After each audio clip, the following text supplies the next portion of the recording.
Hello again, everyone. Marcus here. I review stuff today. I'm reviewing the song Got My Mojo Workin' by Muddy Waters. This is part of my ongoing series where I am listening to songs from Rolling Stone's list of the 500 greatest albums of all time. The way it works is I will make a video, make a reaction video for one or two songs from each album before eventually just listening to the rest of the album on my own. So this is album number 483, Muddy Waters, The Anthology. Looks like the anthology itself was released in 2001 on MCA. Now, here's where I have a bit of a problem with the Rolling Stone list, is that it includes things like anthologies. This is, I think, now the second or maybe even third collection of artists and songs in like an anthology format that has been featured on this list, which I'm like, I don't agree with that, because I feel like an album, to be truly great, should stand on its own. Because I mean, what's to prevent you from essentially just making all 500 entries greatest hits albums of different bands? Metallica greatest hits, Red Hot Chili Pepper greatest hits, Muddy Waters greatest hits, Kanye West greatest hits. It's like you could just make it all the greatest hits album and call those the greatest albums of all time. So that's kind of where I disagree with Rolling Stone here. With this album, with I think it was the what's his name, something Spector. For some reason I want to say John, but I think his name is John. You know the guy. We did a couple of the songs from that album as well. But just anthologies, I don't necessarily agree that belongs on a top albums list. Regardless, let's take a quick look at what Rolling Stone had to say. It says Muddy Waters started out playing acoustic Delta blues in Mississippi, but when he moved to Chicago in 1943, he needed an electric guitar to be heard over the tumult of South Side clubs. The sound he developed was the foundation of Chicago blues and rock and roll. The thick, bleeding tones of his slide work anticipated rock guitar distortion by nearly 2 decades. The 50 cuts on these 2 CDs run from guitar and stand-up bass duets to full band romps, and they still just scratch the surface of Waters' legacy. So, obviously a very influential person in rock music, blues music. But again, I just think like an anthology sort of messes with my list a little bit, I think. But anyway, really excited. I don't think I've ever really sat down and listened to Muddy Waters, and so kind of excited just to sort of stretch the boundaries of what I listen to normally. So anyway, let's jump right in. Again, this is Muddy Waters, and this is Got My Mojo Workin'. Here we go. Ladies and gentlemen, take a trip back to 1966 and meet the great Muddy Waters and his band.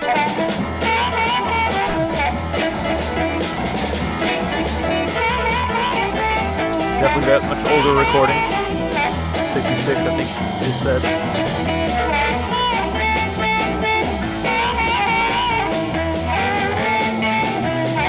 Got my mojo working, but I just don't work on you. Got my mojo working, but I just don't work on you. I wanna love you so bad till I don't know what to do. I'm going down in Louisiana to get me a mojo head. I'm going down in Louisiana to get me a mojo head. I'm gonna have all you women direction of my command. Got my mojo, got my mojo, got my mojo, got my mojo, got my mojo, got my mojo, got my mojo, got my mojo, got my mojo waking, but just don't worry on you.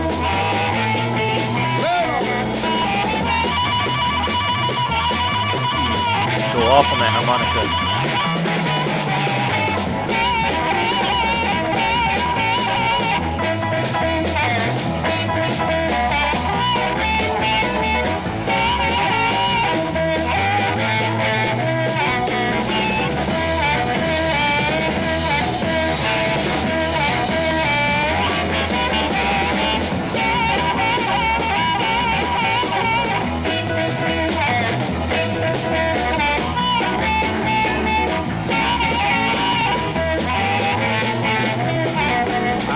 Gypsy woman giving me advice.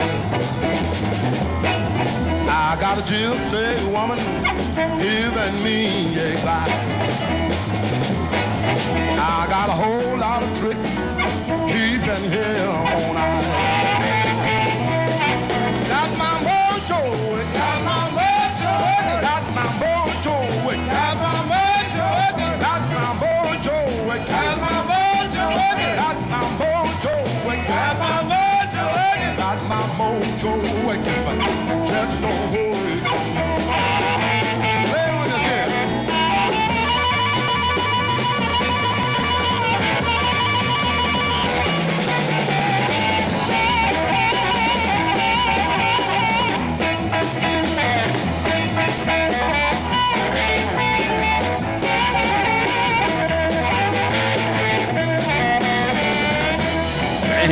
He's going off.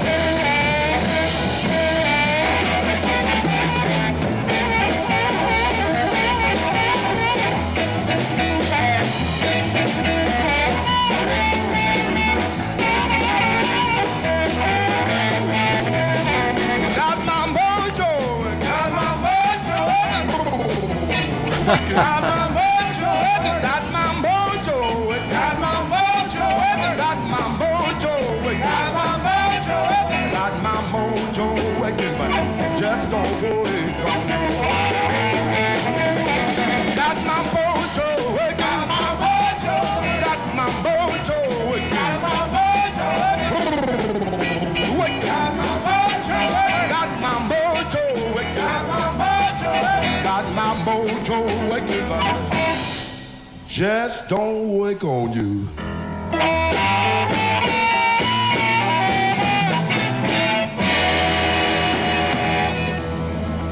In a 10-year period between 1950 and 1960, Muddy Waters and his band's recordings of songs like that one, Got My Mojo Workin', turned out to be one of the greatest collections of electric blues recordings ever made. In fact, Muddy Waters had a huge impact on the history of blues music and rock and roll. As we read.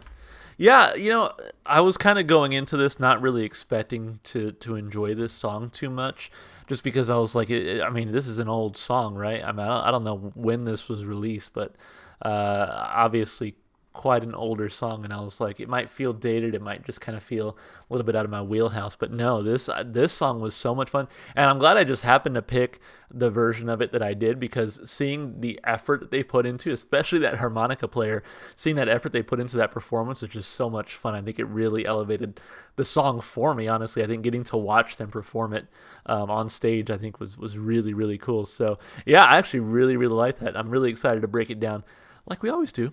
Of course, starting with the lyrics. So, let's see. Got my mojo working, but it just won't work on you. Got my mojo working, but it just won't work on you. I want to love you so bad till I don't know what to do. I think it's a pretty straightforward song lyrically, right? Like, sort of talking about how he's got his mojo on. He's cool. He's maybe fashionable. You know, typically I would say that women, you know, like him or, you know, gravitate towards him, that kind of thing. But this one person, she's different, right? Like the mojo don't work on her. All the little tricks and things like that. Like she sees right through it. I'm going down to Louisiana to get me a mojo hand. I'm going down to Louisiana to get me a mojo hand. I'm gonna have all you women right here at my command.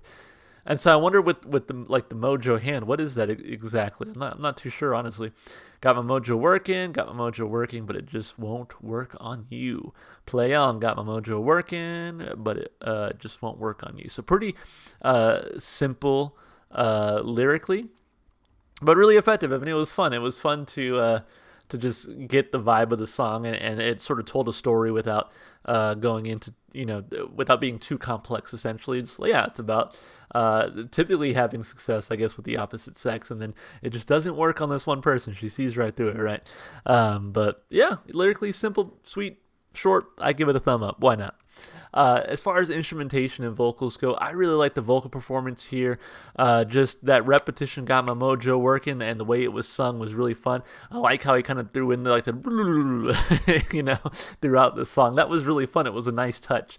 But on top of that, I think the backing vocals added a lot too. Is that sort of almost call and response where he sings, "I got my mojo working," and they sing back, "Got my mojo working." It was really fun, and it provided a nice energy for the song. So really appreciated this one vocally. As far as instrumentals go, love the piano. It was fast paced. It really set the tone of the song, and was something easy to sort of key in on, no pun intended. And just like really jam out to. So really like the piano throughout the song. Bass was great, guitar was great, drumming was fun and energetic as well. But I think my hat goes off more so than anyone else to that harmonica player. That was just I'm a fan of harmonica in general. Like when I hear harmonica in just about anything, I'm like, okay, this fits. Whether it be like King Gizzard, or whether it be Neil Young, or now Muddy Waters. It's just like whenever I hear a harmonica, I'm bought in usually. So love the harmonica playing here. It was so energetic, and you can tell he was like straining to get all those notes pitch perfect and everything. So man, they did a fantastic job. 2 big thumbs up instrumentally and vocally. As far as replay value goes, it's definitely outside of what I would typically listen to. Although it's rock and roll, right? Like definitely very bluesy, especially with that harmonica, that piano, the way that was played, and the vocal style of it, very bluesy. I honestly can't say I listened to too much blues music, but I will say that I really, really enjoyed this one. I think it's more so for those rock and roll elements, of which I'm now learning that Muddy Waters was a huge pioneer of those elements, those things that I really enjoy. And so, yeah, I think this one still makes the playlist. I'll have to see what sort of version I can get on, Apple Music, because I really love the energy and the performance here.